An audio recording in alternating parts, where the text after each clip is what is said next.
আমার প্রিয়জনেরা, প্রভু যিশুর নামে সকলকে আমি জানাচ্ছি অভিনন্দন।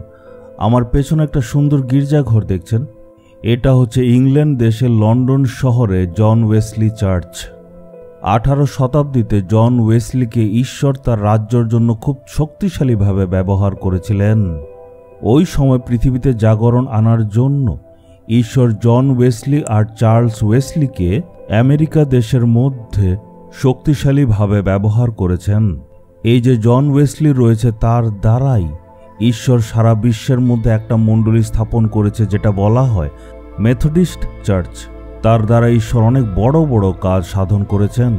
সেই ঈশ্বরের মহান দাস জন ওয়েসলি এই মণ্ডলীতে প্রচার করেছিল আর এই মণ্ডলীর মধ্যে সেবা কাজ করেছিল।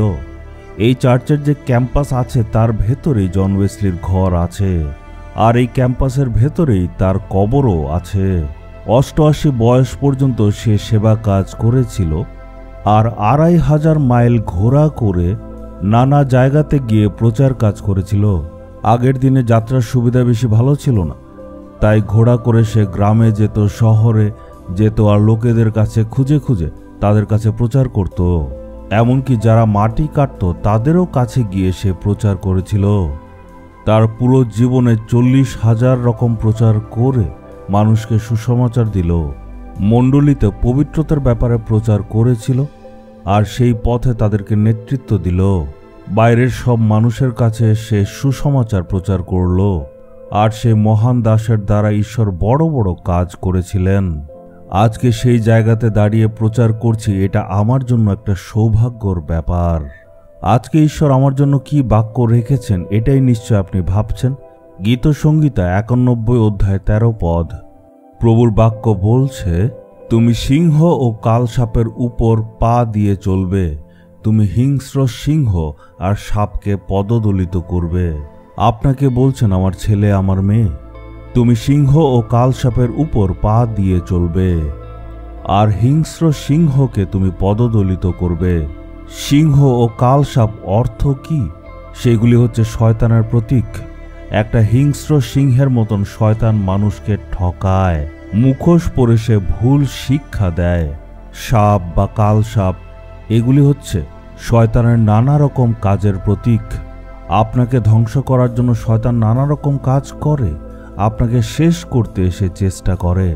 আপনাকে ধ্বংস করতে, আপনার পরিবারকে ধ্বংস করতে বা আপনার সেবা কাজকে ধ্বংস করতে শয়তান নানা রকমভাবে চেষ্টা করে যায়। এটাই তার কাজ। রোগ নিয়ে আসে, দুর্বলতা নিয়ে আসে, অসফলতা নিয়ে আসে, জীবনের সংঘর্ষ নিয়ে আসে।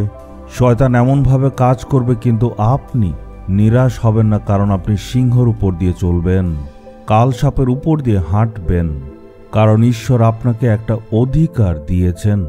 লুক 10:19 যিশু বলেছেন, আমি তোমাদের সাপ ও কাকড়া বিছে পায়ের তলায় পিষে মারার ক্ষমতা দিচ্ছি, কোনো কিছুই তোমাদের ক্ষতি করতে পারবে না।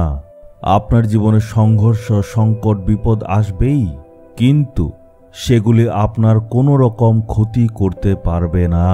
শয়তান আপনার কোনো রকম ক্ষতি করতে পারবে না। যেমন প্রভু যিশু বিজয়ী হয়েছিলেন, আমাদেরকেও বিজয়ী হওয়ার জন্য ডাকা হয়েছে। প্রভু যিশু ক্রুশের উপর শয়তানকে পায়ের তলায় পিষে দিয়েছেন, ঠিক সেইভাবে আপনাকেও বিজয়ী হওয়ার জন্য ডাকা হয়েছে।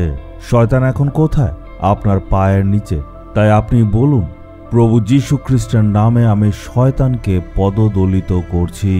আর সাহস নিয়ে বলুন, শয়তানের কাজের উপর আজ আমি বিজয়ী হয়েছি। আজকে শয়তানের সবকিছু কাজের উপর ঈশ্বর আপনাকে বিজয়ী করবেন। আজ থেকে আপনি একটা পরিবর্তন দেখতে পাবেন। প্রভু যীশু খ্রিস্টের নামকে ব্যবহার করে প্রার্থনা করুন।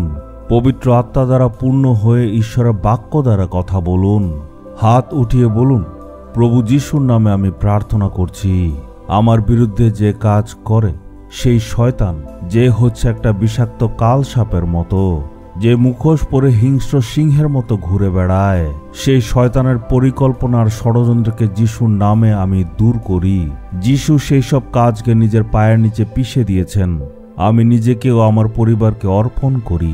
সব মন্দ আত্মার শক্তি প্রভু যিশুর নামে যাতে দূর হয়ে যায়। আমি নিজেকে ও সকলকে প্রভু যিশুর নামে অর্পণ করি। প্রভু যিশুর নামে আমেন, আমেন।